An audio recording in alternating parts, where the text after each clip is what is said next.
zo gusenga wakiriye nguvu za maombi. ubwa kabiri ari ku cyumweru Mara mbili dimanche twaganiriye ijambo rivuga tuliongea neno kusema imbaraga zo kubohoka. nguvu za kufunguliwa.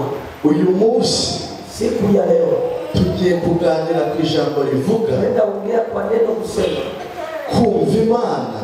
usikilia Mungu. wamara kumva Imana Ukishasikilia Mungu ugahindura icyerekezo unageuza mwelekeo wari urimo eneo ulikuwa ndani ukajya mu cyerekezo Imana igushaka. kwenda kwa mwelekeo Mungu anataka. nasomye ijambo rirambwira ngo Umesoma neno barara ijoro ryose balala usiku bari kuroba wako wananoa ntibagira icyo bafata. kupata kitu. ariko Yesu arahanyura Yesu arababwira ati akawaambia nimuhindure mugeuze mufate urushundura mchukue nyavu munage uburyo bw'ibyato weke kume muraza gufata.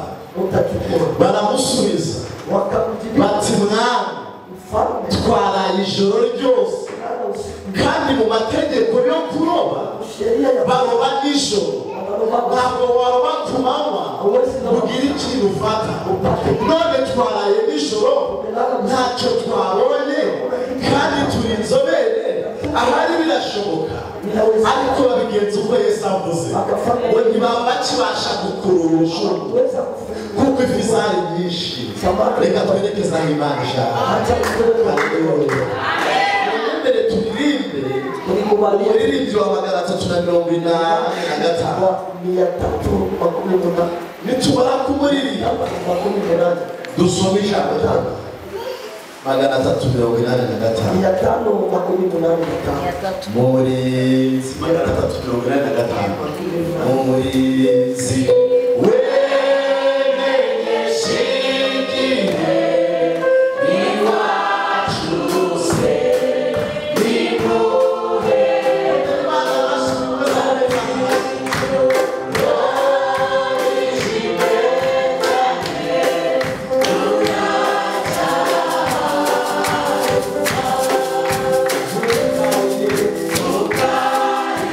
Yeah.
Nimefuata amateka habari y'uyu muririmbyi ya huyu mwimbaji. ngira amatsiko Nikakuwa yo kumenya byinshi kuri we. najua mengi tu ya. Shaka ibishoboka Nataka kugira ngo menye amakuru nijue habari arenza yatubona yenye kuri uyu muririmbyi. kwa hii mwimbaji. Sanga Na kupi yari umunyamasengesho kwa mwimbaji. wavuganye n'Imana, Wanazungumza na Mungu. wumvise Imana Alisikia imuhereza isezerano, ijyana nawe igihango, iramubwira ngo nzagendana nawe, iramubwira ngo nzahagarara nawe, iramubwira ngo nzakujya imbere, ahataringaniye baringanize, iramubwira ngo ndetse n'ibigitizo by'ibyuma nzabicamo kandi kabipita ndani.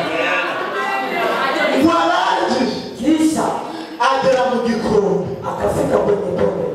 arebye Imana Alipoona Mungu arayibura, akakosa Mungu. yareba ku isaha Sana ona kwa akabona ni saa sita z'amanywa, naona ni sasa. yareba ku kirere Kiona kwa akabona burije, naona kuna nini. agateka ibyo kurya, Anapika chakula. yarebesha amaso Na wenyewe akabona zabaye amabuye, anaona vinakuwa matini. mbese yareba ibishoboka Akiona agasanga byabaye ibidashoboka, vinakuwa kutenga. arambara ariko uyu muririmbyi ntiyaberwa, Mwimbaji ya kupenda. ararya ariko uyu muririmbyi ntiyaryoherwa, Mungu akuweza. araryama Akalala. ku buriri bwiza, Utanda mzuri. uyu muririmbyi ntiyasinzira, Mwimbaji ya kusinza. arangije Kisha aravuga ngo akasema reka maze abarinzi ntabwo baje baryama, bahora bari maso, wanakuwa aramwegera aramubwira ngo mba murinzi we, kama pia wewe hizo. menyesha igihe,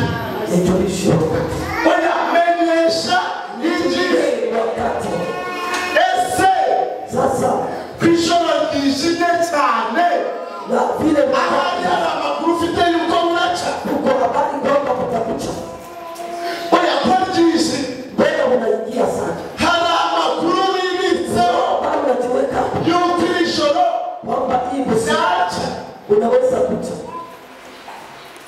Aramubwira Akamwambia ngo wihangane kusema uvuge ntiwiyegurire, usilie ahubwo ukomeze uendelee kandi nturorere kwiringira, usikose kugeza igihe uzagerayo ku munsi uhoraho.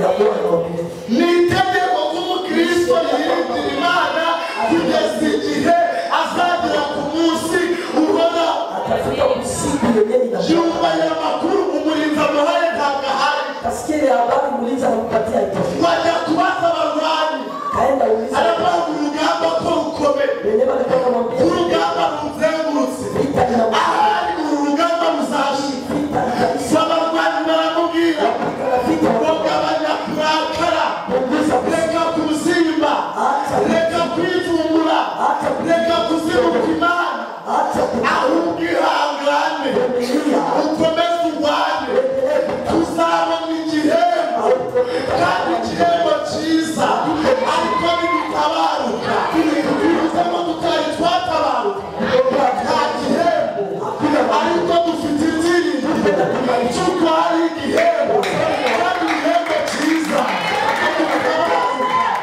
Aya masengesho imirimo ukora komeza urwane, bakura gusenge bagutuka usenge uzaba usenge tuzabona igihembo.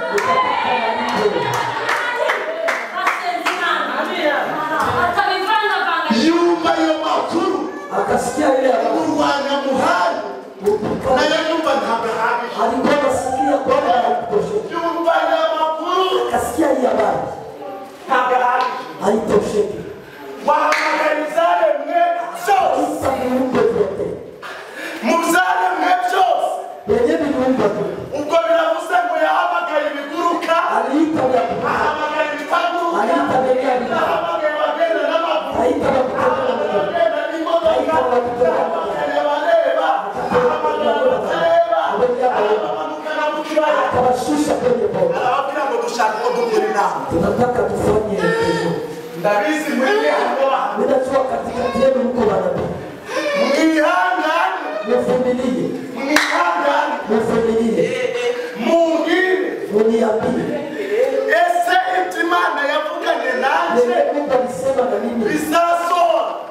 vitatimia. Oya, Mungu. Ole ya pili. Ibyo yavuganye nanjye. Benyani ongea na mimi. Bizaso. Vitatimia. Gwinzare mwebyo rero. Viumbe vyote. Nta bushuti bwari bushakaho. Hazikuwa na urafiki. Nta no kubemekereza. Hazikuwa na Nta no guca ku ruhande. Biramukomeretsa koko. Biramubwira ati umutwe uvana amakuru. Y'abanyakurakara. Ugabanya ubucucu n'ubugoryi. Ibizare mwe byose. Ibizare mwe byose. Ibizare mwe byose. Ziteze impanza y'uya.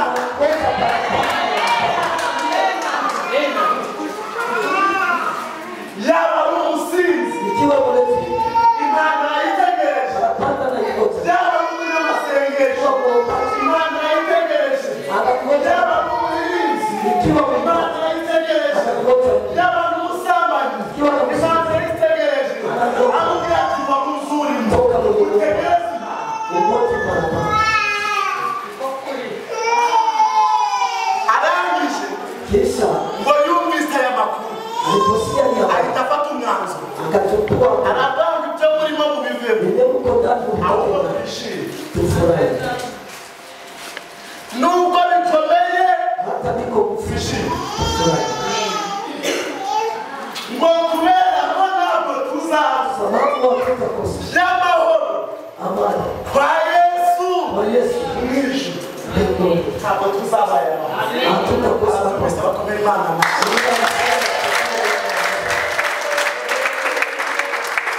Ntabwo tuzabaye amahoro. hatutakosa kwa amani. Uko byagenda kose Namna yote inaweza ntabwo kuwa. tuzabaye amahoro. Hatutakosa kwa amani. Haleluya. Haleluya. Ntabwo tuzabaye amahoro Hatutakosa kwa kwa amani. Yesu mw'ijuru. Kwa Yesu. Isi ishobora kuyabona. Mbinguni inaweza kuwa. Imana ibwira Nowa iti iherezo ry'abafite umubiri bose rije mu maso yanjye kuko isi yuzuye urugomo ku bwabo dore nzabarimburana n'isi. Nuko rero bibasiye inkuge bibarize inkuge ku giti cyitwa goferi ugabanyemo ibyumba uyihome ubushishi imbere n'inyuma uyibaze utya bw'umurambararo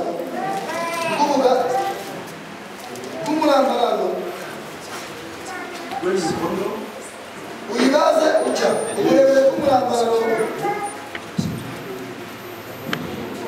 bw'iyo mpuge bube mikono 300. Ubugari bwayo bube mikono 50. Uburebure bw'igihagararo bwayo bube mikono 30. Kandi uzacemo idirisha rizaba irya mukono umwe. Nuyirangiza hejuru umuryango w'inkuge uzawushyire mu rubavu rwayo. Uzijyanire mu biribwa byose ubyihundikire bizabe ibyo kubatungana n'ibyo muri kumwe. Nowa agenza atyo ibyo Imana yamutegetse byose aheza akora. Haleluya. Reka twicare Imana iduhe umugisha. Twikale Mungu atubariki. Amen. Ihangane Vumilia. ubwirire Uniamilie buri muntu wese mwicaranye. kila mtu mwenye mnaikana naye. Umubwire Umwambie ngo irwaneho jipiganeko. kuko buri muntu wese Kila mtu hano yaje kwirwanaho. amekuja kupigana.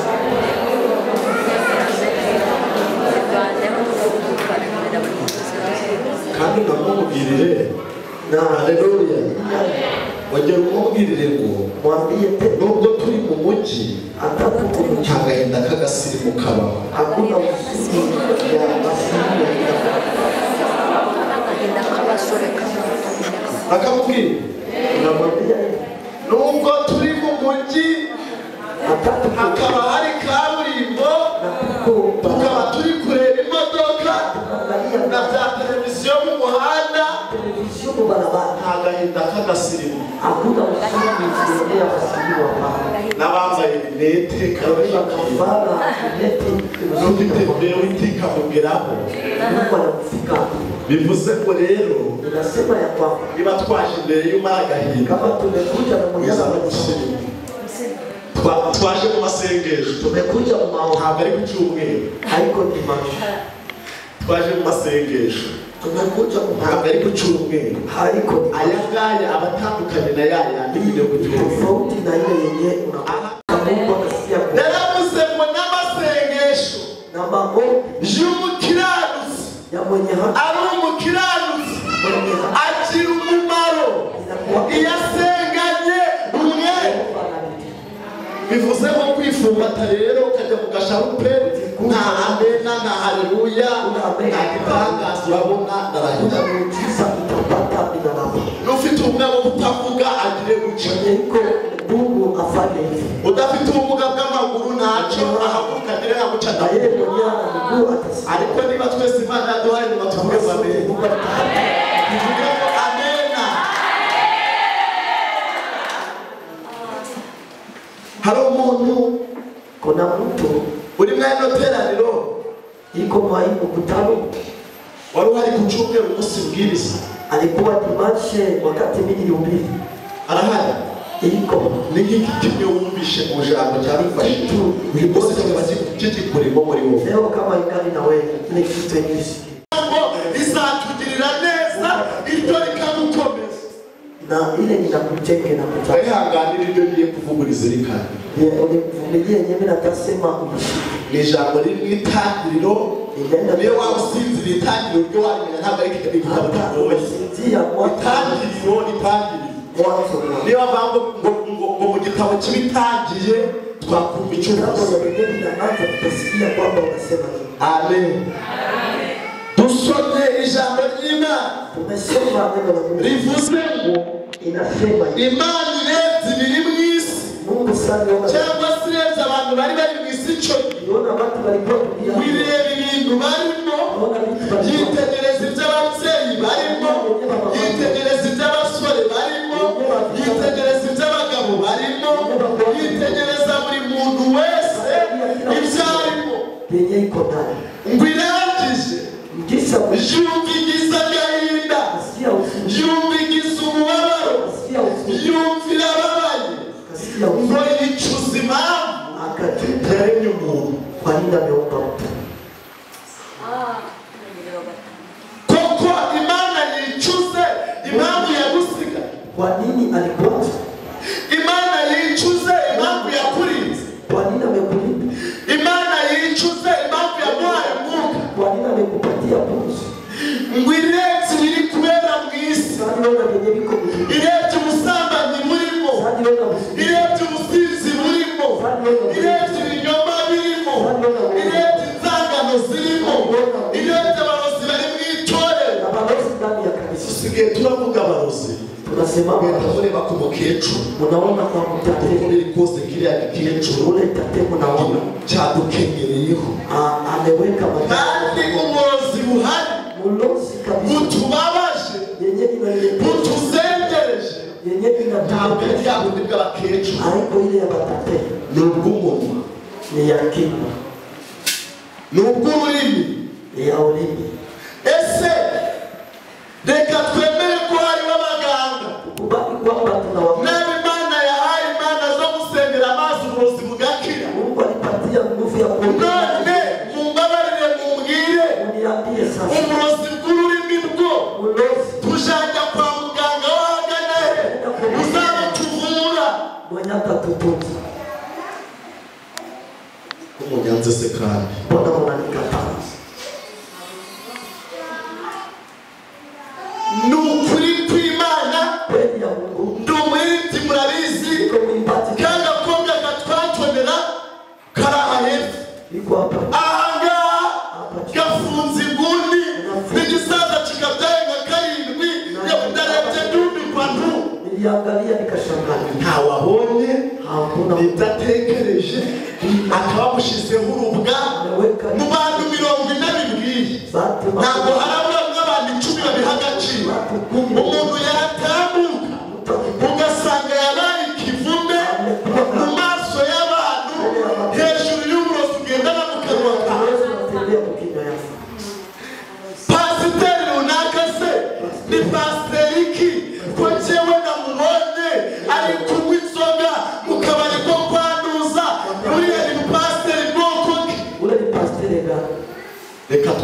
wamubonye tukubali kama umemwona wiho umukristo wewe mkristo ukishijwe wewe nina wageze muri ako kabari ugiye kufika muri kabari na unaenda fani kabari ureka twemere ntacu tukubali wamubonye pe ulimuona ndio none weho ngaho byabereye fasi kwenye waba uri mu Yesu system ndio system gani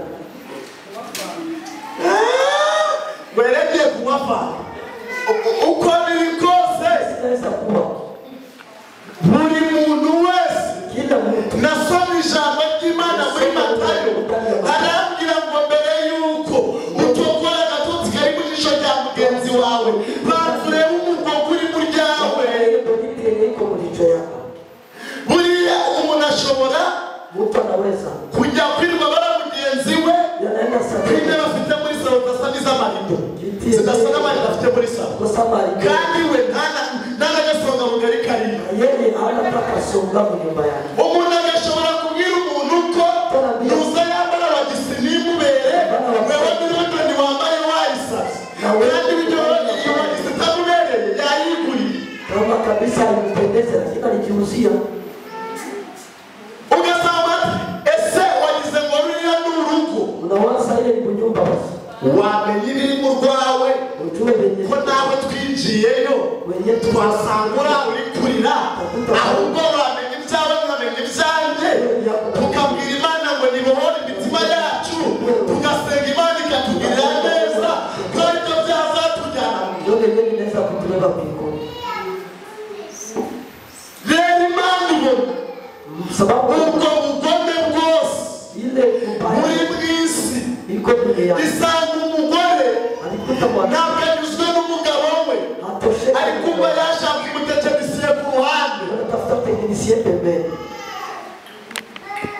isanga umukobwa kakuta msichana ntabwo anyuzwe n'umusore umwe atosheke na kijana agomba kugira uragura telefone akagira uragura amayinite akagira uragura agakanzu kagezweho akagira n'uwo gusohokana akagira n'uwo gukorana akagira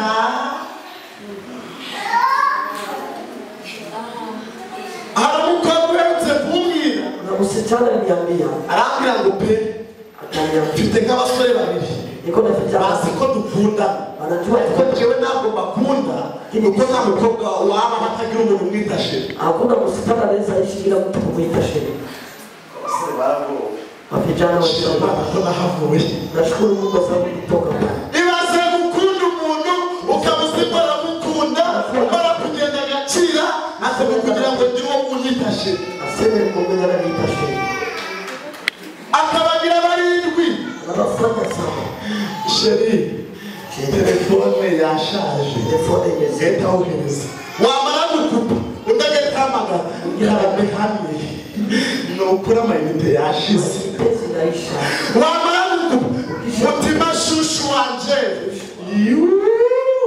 ireba ubwo buryarya muri mu bakobwa yumva yicuza impamvu yatumye ibarema nini alibaumba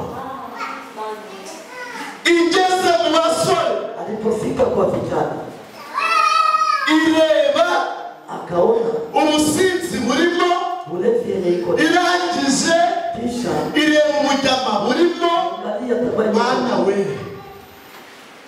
gato uko biri kose nisebeneza kuwa kote nubwo nayiguze atani leo ndayambarira hano nanjye ngende nabemeje tembea na nikisha baitikisha ireba ibyo birimo angalia yenye ireba iryamana ry'abahuje ibitsina ririmo ireba ubutinganyi buri mu isi irabireba irabyitegereza ireba ubugome buri mu madiyakoni ireba kudahuza kuri mu itorero ireba ubusinzi buri mu itorero ireba kutumva Imana biri mu itorero ireba kumenyera Imana tuyimenyere ngo yicuze ikintu cyatumye ngo irangije irebye mu isi Mungu sana icyo nshimiye Imana nubwo mu itorero dufite nk'abantu badakebwe ariko harimo Nowa harimo umuntu Imana yahamagaye harimo abantu bagisenga by'ukuri harimo abakobwa bakiringinga haracyari n'ababyeyi haracyari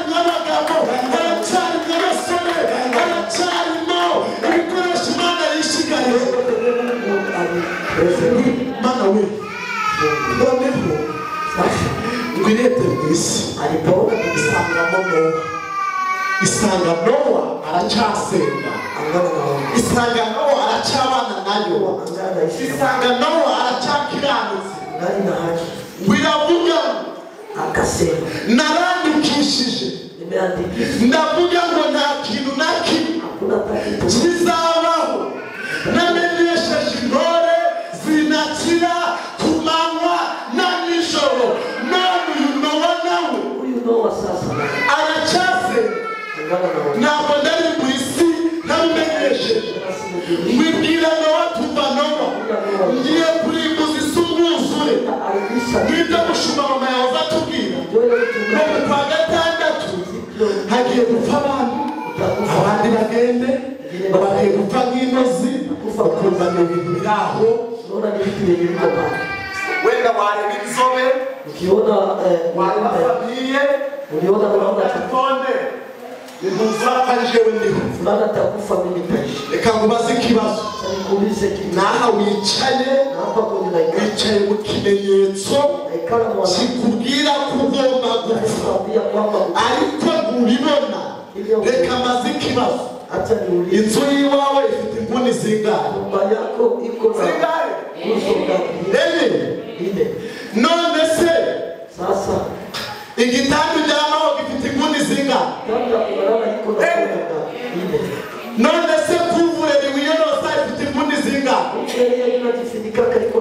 ishuka wiyorosa ifite inguni zingahe matera uryamaho ifite inguni zingahe uyu mukeka wicayeho cyangwa uryamaho ufite inguni zingahe none isanduka igira inguni zingahe imvasa ikagira zingahe aho uryama aho wicaye ibyo wiyorosa bisobanura imva bikubwira ngo wicaye mu mva nuko yakuka kakirimo nyirako yakisubiza ukaja mu gitaka ariko ntimuja muhumuka ngo murebe kure bitume mukora Imana mutinya nk'abantu bazapfa ejo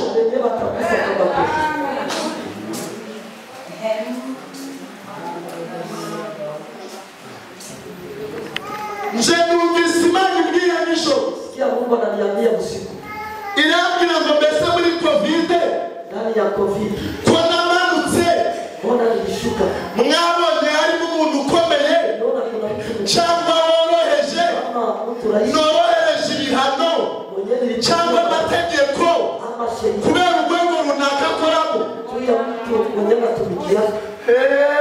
twagiye kubatuma ngo n'agapfukamunwa tugize n'ibyo n'ibyo abanyamugi twebwe mu cyaro ntibiratugeraho bamudugudu n'abakuru b'isibo mwahura shiramo agapfukamunwa Yesu we ndavuga ibi hari kwa perezida abona abazabyamba ukamubona kuri kamera nawe yagikuzeho ati nyamara byane ntabwo byoroshye agaciye kabiri ati ni ukuguma mu rugo ati manza abafite akazi bo barakomeza akazi bati yaba biro y'uwikorera iyo umukozi wa leta irafunze agaciye kabiri imodoka hagarara ubwato hagarara indege hagarara akamoto hagarara akagare hagarara ku bantu mumaze igihe nta ndirimbo zaririmbwaga muri za 94 ivuga ngo indege mu kirere zizahagara amato yo mu nyanja n'ayazahagara ibyo bintu ntabwo mwigeze bibyumva none se mwarabibonye cyangwa ntabwo mwabona umukire agaparika vewiti utegera aho agaparika akagare bati ni ukuba mu nzu ariko icyo nshimira Imana uwari warasenze Imana bikagirana nawe isezerano yaramubwira ngo nubwo bikomeye zakurima icyo cyorezo ntabwo kizagufata niyo kizakugeraho ntabwo uzapfa uzabaho uzagukomeza hari abantu korirage tuturaye muri sitade kubera amasaha yatugereyeho hari umuntu utaraye muri sitade Rwanda ngo bamukena amande kubera atambaye agapfukamunwa kubera icyo Imana yavuze. Hari n'umuntu irangira kandi gicuranga. Izo rero ni imbaraga z'amasengesho urangije. Niyo mpamvu iyo uri gusenga uba witeganyiriza umuryango wawe, uteganyiriza abawe n'ibindi bikomeye byaza. Ntacyo byatwara umuntu wasenga kubera ko mu gusenga harimo urukingo, harimo atibari, harimo umukandara, harimo ubwirisho. Umwami w'igicucu cy'ishobora byose azahama muri icyo gico. Haleluya!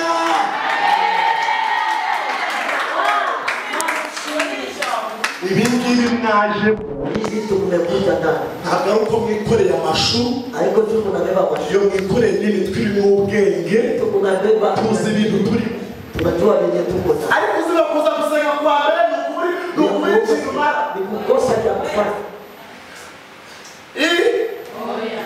Kuza gusenga kwa mbere Mana we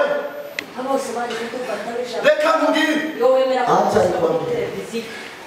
mbibwira Nowa iramubwira ngo ndaje, ariko kubera ko uri umunyamasengesho ukaba uri umukiranutsi, genda mwari ririya shamba ririmo igiti cyitwa inturusi, harimo igiti cyitwa igihwayasuri, harimo igiti cyitwa goferi. Ugendemo urebe igiti cyitwa goferi. Nubwo harimo ibiti byinshi ariko harimo n'icyitwa goferi. Ku muri nyana rusengero abandi bakaba bari mu kabari, uri goferi yatoranijwe mu bindi biti. Mushumba turi goferi kubera ko hari abagabo basumba abangaba ubwiza. Uyu munsi bari mu rumogi, bari mu businzi, bari mu buraya, none twe turi kumva Imana yadutoranyije. Goferi rero ntiyapfa gutoranywa, baba bayipimye, baretse kuzashobora kwihanganira umunsi umwe, ikihanganira amazi, ikihanganira ibigiye kuza, ikabyihanganira, ikazashobora kuremba hejuru ikigerageza. Reka manure ndi kuvugana na goferi, ndi kuvugana na goferi. Igiye gutambuka hejuru y'ikigerageza, igiye gutambuka hejuru y'ikigeragezo. Iyi goferi sha naho imvura yatera, goferi bagiri kurya, n'iyi imvura yabura, goferi Imana imushakiraga akagezi. Naho intambara zaza, goferi Imana imushakira ubwisho. Yewe naho Covid yaza, goferi Imana imushakira agapfukamunwa katagaragara. Naho ibyorezo byaza, amazi agatembana, inzu ya goferi irarindwa. Ariko goferi we wahagarara ugatuza ukarindira Imana yakuvuze.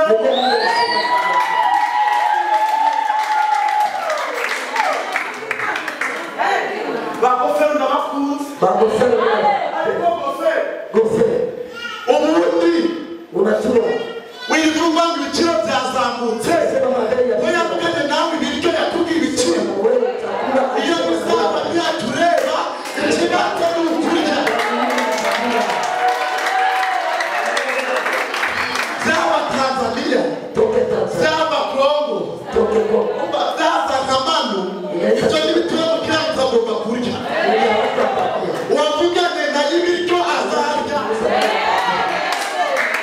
Nibashake ko babayifunge, ibitenge ntibiveyo, Imana yagiye kwambara azambara.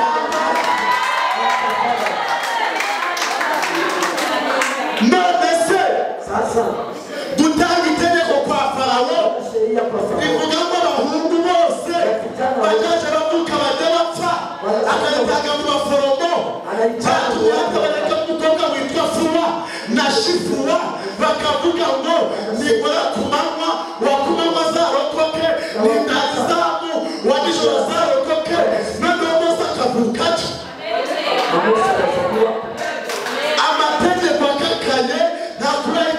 yavuze. Wareka kugira kuri gofero mwicara. Fica o gofero no carro. Hari igihe twicara mu rusengero za hano bwa mbere nababwiye imbaraga zo mu rusengero. Imbaraga zo mu rusengero. Nguvu za kanisa. Hari ikibwiriza ndimo gutegura. Kuna mahubiri na ndani. Igisigaye ni ukugishyiraho umusozo. Nikutia sasa mwisho. Kiramba ugomba gusenga na nyirabyo yarasenze. Unaweza pasha kuomba na mwenye navyo kuomba. Kuzana guteka ngo ntacyo ngo nakazarimwoga ngo nakaza zinegenge zacu ubwenge nzaguta toka ugomba gusenga na nyirabyo yarasenze. Amasengesho y'imisi 40 n'amajoro 40 ni ubusa. Imana atasenze yari yamukura amenyo. Daimoni zitanifasha baranditswemo sibuka abamarayika bazakusanya. Yabura kubwira umukobwa se baranditswemo uzatangira umuntu yaguhereye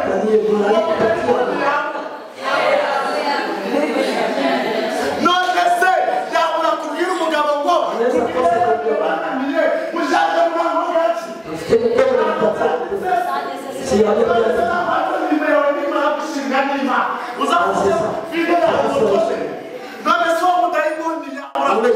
Anaweza kosa kweli.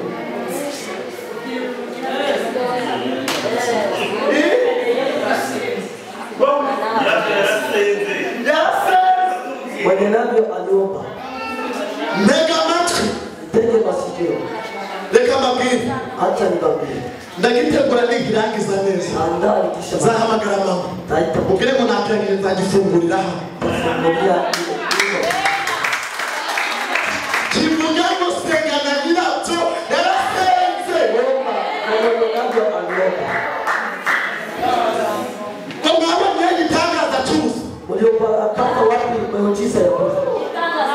Umuntu twavuye no kwikanisa Imana iti bana banje agurukana ituro uzera imwanje gukuraho ukareba mw'ijana ngo bambone ntabwo batagira ngo nasuzuguye mwuka. Asiseme nimesahau roho. Iri jana ryakora ibitangaza usize bitanu mu isaka ntabwo bibaho. Ikiganza kirekura ni nacyo cyakira. Kandi ntega amatwi Imana igaragara mu buryo bwose. Yari yandikira avuga ngo nufata nk'inyantege nke nanjye nzaza nk'inyantege nke, ariko nufata nk'inyembaraga ukamfata nk'Imana ishoboye nzaza nk'inyembaraga. Uko uyikorera ibyagutse nibwo ibyagutse iwawe. Gabanya rero na nyirabyo yarasenze. Noneho Sasa nguyu mugabo mwanaume yumvira Imana akasikilia gofera arayibona gofera arayibaza akaiweka kusura ayibaza uko Imana yavuze. kutoka vile Kubaza kutoka ni ukukubwira tuva mwana wanje ndio sema mwana wangu nubwo ufite ikibuno kinini hata uko na matako ya kabla gabanya ubwibone kirimo umwanda. kumgusa majivuno iko ndani mchafu. Ntabwo hateye ibere umwana azonka. Haiko hapo msiba sema mtoto tanyoni. Biri kumvikana ntabwo hateye kabibero umwana azakura. Nta nubwo hateye ikofi muzazura n'igihumbi. Iki kirimo umwanda kigenze gakerere.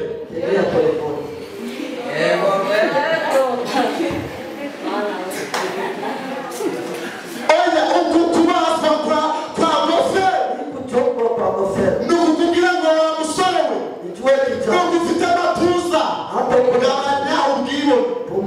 Ayo matuza iyo akozeho rimwe gahomana ugapima 15 kandi uwo musore w'imbogari ibyo nunze nanjye ubwanjye ni iby'uwo mucuruzi windataho konte nayigeraho nayividura kandi ibintu bikozwe n'Imana ntabwo yaburaga. vitu vyenyewe vinafanyizwa na Mungu. Umuntu wishwe n'Imana ntawuburana, umuntu wasarishwe n'Imana ntawumuvuza. Rero mukabari mutonze wirangije ingofero yibaza uko bagiye Kachunga sasa. agira ikibuno atazi ko ntabyo kwinyonga bihari. Najua kwamba yambara amarisi asiko n'umusaza yambaye Imana yakitwa Imana. najua kwamba hata nguo imetina kivara kabisa Mungu. Yambwiye ngo babwiriye Ananiambia kwamba ni ndambiwe hakuna huruma. amagambo avuga ngo Maneno inasema nitabikora ntabwo nzongera gusenga ibimenye. Mungu ametubu. ngo muri mwaye n'abana ngo iki nitagikora Kama hiki ngo ntabwo nzongera gusenga, sinzongera kuririmba, sinzongera gutura, sinzongera kubwiriza. Yambwiye ngo niba hari akazi katajya kabura bagakora ntakizi k'Imana. Usohoka muri korali akagira amabazi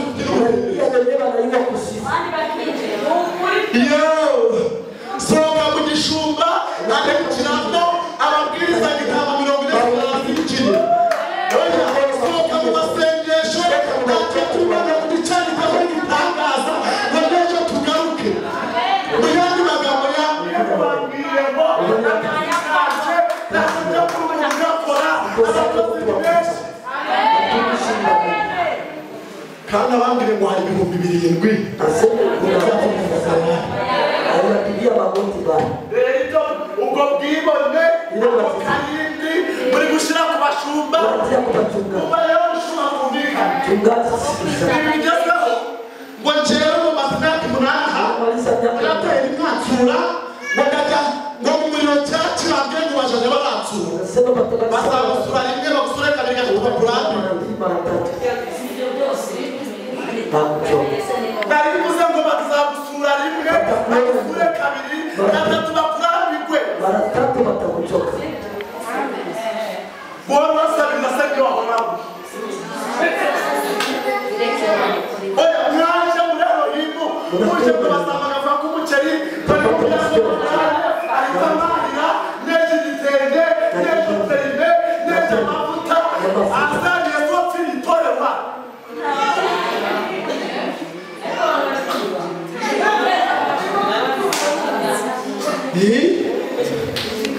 ngo ntuzabona amusuye ngo kuko ari umukire ngo njye bande basatwa n'umukene uramaze yari yakicira avuga ngo ufite azongererwa n'udafite na mukera afite agira ate atunyagwe. None se reka vuba Acha nikuulize.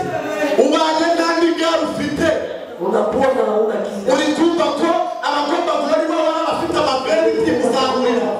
Utakutania wapi? Oya tubwiza ndashaka kumva ngo ndo waravuga tuva rero Naye ndo wakasema ntabwo nabyihererana. siwezi Reka mpamagara abantu bose acha niite. babwire ko imvura igiye gutangira. Ndiye mvua inataka. Bityo none iyo kataranaigiriyeho umugisha Mungu nimebarikiwa. umutanzi irambwira ngo nifate kambirope Chukua envelope. nkabahereza bishire mu icyabi Batie bakizane bailete. ibyo nkora n'ibyanjye ntibibareba bibonera uburinzi. Wapate. Nyamata tumva ngo niko bihoze ibya bindi ni bizinesi bashaka amafaranga uretse kubesha icyabi ni cyawe cyavamo esante y'imodoka kikavamo ibirayi by'abana kikavamo igitenge kigahemba abashumba kikagura imikeka kigasura kikagura n'ibikoro by'ubwumvira. Na mikrofoni tuko nasemea. None se cyagura iki Inaweza kusaidia. mwihangane muve mu bintu by'ubutekinisiye byo kuzana ubwenge bwinshi dukorera Imana. Yaravuze ngo gusenga kutagira imirimo kuba gupfuye. Inakuwa imekufa. Uriya munaza gusenga Ukikuya kuomba. mwisakame hari n'igihumbi Usaka mimi kwa mifa. ugasenga pe Unaomba. ntunatureho Na kandi uyafite na uko ugataha uzamenye ko gusenga kwawe gupfuye. unakufa. Yaravuze ngo nimukaze mu nzanjye n'amara amasa nane muzana imbokoboko biragikora. N'abakobwa banjye bari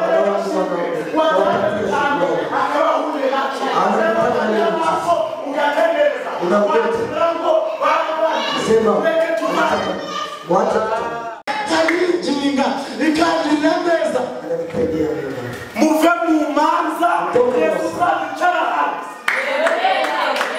Unatakata ile hukumu iko. Umuzamu w'amahanzi turabonye atukanye bakaba yahanire kandi mu byari guhanura. Birakureba. Inakuona basi. Wenda niciraho twamukirimo. Ikiyo ya kufisia. Mwagira mutukane kanani birakureba. Mujionekana usiangalie. Uriye bitabareba ndetse mutagari kanani. Ndio maana unakamuhanurira utashaka abanyamatara haraho ndebe cyaraho kabiri mweme grafite yitebishe. Ndio vile vinabasha. Ngomeze kwamanuri yakwaga. Mbona nitakuja natumikia hao? Waweza kuhanura gusa. Nikutabiri. Ukavuga muri rumwe rudagirwa. Ubwo rumwe se baravuga. Urudete uzatunga ba. Ndio rumwe rwabujwe. Sema sasa. Unaweza itoa.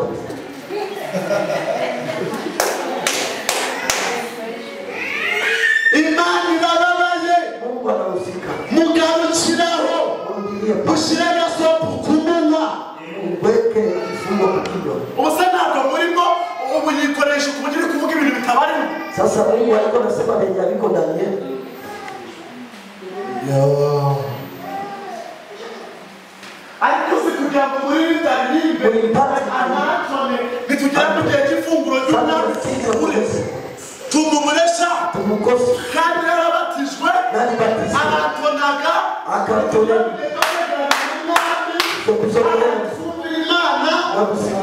ibintu bisha bikagaruka umujyama ahita dukwepa Ndugu anatuponyoka na yeye. ngo kandi ubwo turi kumwe mu rugendo mushubu Uko msafari naye mtume. umuntu atiyakone koko atiyakone igaburo nirigera tuyore ko ananyuze Wote bose konyana bibi. oya abacuranzi muduhogoreze tubiririmbe duhogoze twishime ntitujya ku meza y'umwami tubure n'uwaducurangira ingoma sha Ukose na kutupigia ngoma.